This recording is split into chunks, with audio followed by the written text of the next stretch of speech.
Cristian Romero আর্জেন্টিনার অবৈধ দেয়াল, যে দেয়ালে আটকে যায় প্রতিপক্ষের আক্রমণের ঝড়। মাঠে রোমেরোর উপস্থিতি মানেই চাপমুক্তভাবে খেলা দেখার নিশ্চয়তা। প্রতিপক্ষের গোছানো আক্রমণ তিনি অলস ভঙ্গিতে নষ্ট করে দেন। লিওনেল মেসি তো বলেই দিয়েছেন ক্রিস্টিয়ান রোমেরো হলো বর্তমান সময়ের সেরা ডিফেন্ডার। রোমেরো মনে করিয়ে দেন আরেক আর্জেন্টাইন লেজেন্ড মাসচেরানোর কথা।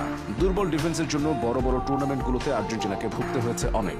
মাসচেরানোর অবসরের পরে ডিফেন্সের দুর্দশা আরও বেড়ে যায়। গোল ব্যবধানে এগিয়ে থেকেও সমতা কিংবা পরাজয় নিয়ে মাঠ ছাড়তে হয়েছে শুধুমাত্র ভঙ্গুর ডিফেন্সের কারণে। দুর্বল ডিফেন্স নিয়ে আর্জেন্টিনার বোর্ড থেকে শুরু করে ভক্ত সমর্থকদের হাহাকার যখন চরম সীমায় পৌঁছায়, তখনই জাতীয় দলের রোমেরোর আবির্ভাব।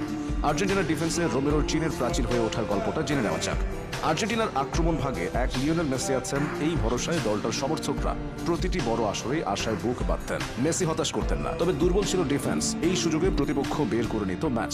বড় আসরে একরাশ আক্ষেপ আর হতাশা নিয়ে শেষ হতো মিশন। এই আক্ষেপটা 2018 বিশ্বকাপ পর্যন্ত আর্জেন্টিনার সমর্থকদের কাঁদিয়েছে লিওনেল মেসিকে। আর্জেন্টাইন সমর্থকদের দুঃখের সাগরে আনন্দের ভেলা ভাসিয়ে এলেন ক্রিস্টিয়ান রোমেরো। জাভিয়ার মাসচেরানোর রেখে যাওয়া শূন্যস্থান পূরণের প্রতিজ্ঞা করে আর্জেন্টিনার রক্ষণের ভার কাঁধে তুলে নিলেন এই তরুণ। 2018 বিশ্বকাপে রাশিয়া থেকে শোচনীয় পরাজয় নিয়ে ফেরার পর আর্জেন্টিনার দল যখন টালমাটাল, ঠিক তখনই লিওনেল স্কালোনি নিয়ে এলেন রোমেরোকে। দেখতে সাধাসিধে, বাকি 10 জন ডিফেন্ডারের মতো ডাকাবুকো মনোভাব নেই আগ্রাসনের ছোঁয়া, কিন্তু মাঠে নেমেই যেন হয়ে ওঠেন অন্যরকম, ভিন্ন দুনিয়ার ফুটবলার।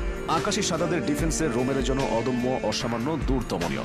সব মিলিয়ে তার বেস্ট মুড প্রতিপক্ষের গোল করার অন্যতম কারণ। রোমেরোর উঠে আসা আর্জেন্টিনার যুব দল দিয়ে অনূর্ধ্ব 20 দলের হয়ে 2017 সালে অভিষেক। এরপর দক্ষিণ কোরিয়াতে যুব বিশ্বকাপের মঞ্চে ডাক পেয়েও মূল দলের সুযোগ হয়নি, কিন্তু তাকে চোখের আড়াল করেনি যুব দলের তখনকার কোচ স্কালোনি। এরপর অনূর্ধ্ব 23 দলের ডাক পেয়ে সেখান থেকে সরাসরি চলে আসেন জাতীয় দলের রাডারে। 2021 সালের 3রা জুন বিশ্বকাপ বাছাইয়ের ম্যাচে চীনের বিপক্ষে ম্যাচে মেসিদের সঙ্গে অভিষেক হয় রোমেরোর। অভিষেকেই মাসচেরানোর পজিশন সেন্ট্রাল ডিফেন্ডারের ভূমিকায় তাকে নামিয়ে দেন স্কালোনি। কোচকে হতাশ করেননি। অভিষেকের বছরে 10টি ম্যাচ খেলে ডিফেন্সে নির্ভরতার পরিচয় দেন তিনি। এরপর কোপা আমেরিকার মঞ্চে আর্জেন্টিনার ডিফেন্সের মূল ভূমিকায় ছিলেন 17 নম্বর জার্সিধারী এই তরুণ। আসরের শেষ দিকে চোট নিয়ে খেলে গেছেন।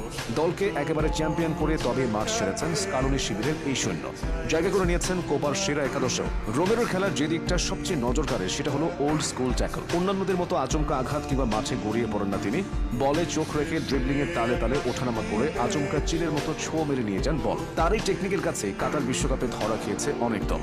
এই রোমেরোই আবার হয়ে ওঠেন আক্রমণাত্মক। মেসির জন্য জীবন দিতে যে কজন খেলোয়াড় সামনের কাতারে দাঁড়ালেন তাদের একজন রোমেরো। হেডে বল লক্ষ্যচ্যুত কিংবা লক্ষ্য ভেদ করাতেও বেশ পটু টটেনহামের এই খেলোয়াড়।